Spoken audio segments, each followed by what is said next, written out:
नमस्कार दोस्तों, जनसंघर्ष में आप सभी का एक बार फिर से स्वागत है। प्यारा सौहार्द भरा हमारा भारत देश, जहां हर जाति धर्म के लोग यहां अमन और चैन से रहते हैं दोस्तों।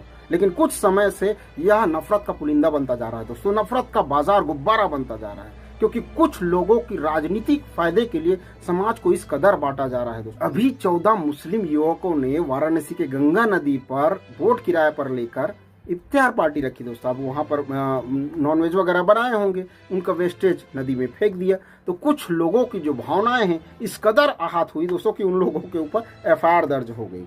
यानी कि जो वेस्टेज है उनको फेंकने के कारण उनके ऊपर एफआईआर दर्ज हो गई। और जो वाराणसी पुलिस 300 बच्चे जो 5 वर्षों में गायब उनको ढूंढ नहीं पाई, वो इस कदर कार्रवाई की कि 8 घंटे के अंदर उन लोगों को अंदर कर दिया। और वो कोर्ट में भी चली गई। कई लाख केसेस पेंडिंग पड़े हुए हैं कोर्ट में, उन कोर्ट की सुनवाई भी हुई और उनकी जमानत याचिका भी खारिज हो गई। दोस्तों किस कदर जो नफरत की जहर है ना वो फैलती जा रही है दोस्तों। 1200 से अधिक फैक्ट्रियों को जो वेस्टेज है ना वो हर समय गंगा नदी पर प्रवाहित की जाती है।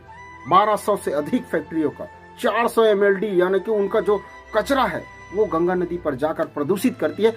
तब इन लोगों की जो भावनाएं हैं, जो आस्था है वो आहत नहीं होती है दोस्तों। 13 लाख से अधिक लोग भारत में गायब हो चुके हैं, महिलाएं।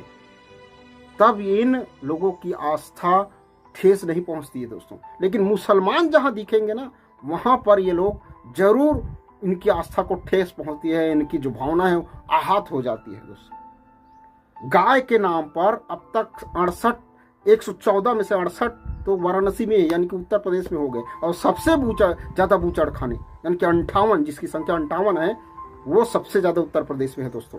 दूसरे नंबर पर है हम बीफ निर्यात में, यानी कि मांस निर्यात में। हम जिस गाय को माता मानते हैं उसके कटने पर हम दूसरे नंबर पर है ब्राजील के बाद। तब इन लोगों की जो भावनाएं हैं वो आहत नहीं होती है। इनकी आहत होती है गरीब आदमी पर, मुसलमानों को देखकर, दलितों को देखकर इन लोगों की जो भावनाएं हैं वो आहत होती है दोस्तों। गंगा नदी किसी की प्राइवेट प्रॉपर्टी नहीं है, किसी धर्म की, वो सार्वजनिक प्रॉपर्टी है। वहां पर क्या करेंगे ये आम आदमी तय करेगा दोस्तों। किस प्रकार से जिस भावनाओं को आहत होना चाहिए गरीबी के लिए, बेरोजगारी के लिए, वो भावनाएं अक्सर आहत होती है मुस्लिमों को देखकर। किस प्रकार से नफरत फैलाया जा रहा है दोस्तों। उन बूचड़ खानों का जो खून है, चमड़े है, वो सब जाकर गंगा नदी में प्रवाहित हो रहे हैं। तब इन लोगों की कोई भावनाएं आहत नहीं होती दोस्तों। क्या भावनाएं देख कर, आदमी देखकर आहत होती है? क्या हिंदू सभा की जो आत्मा है वो ठेस आदमी देखकर पहचान होती है दोस्तों? किस प्रकार से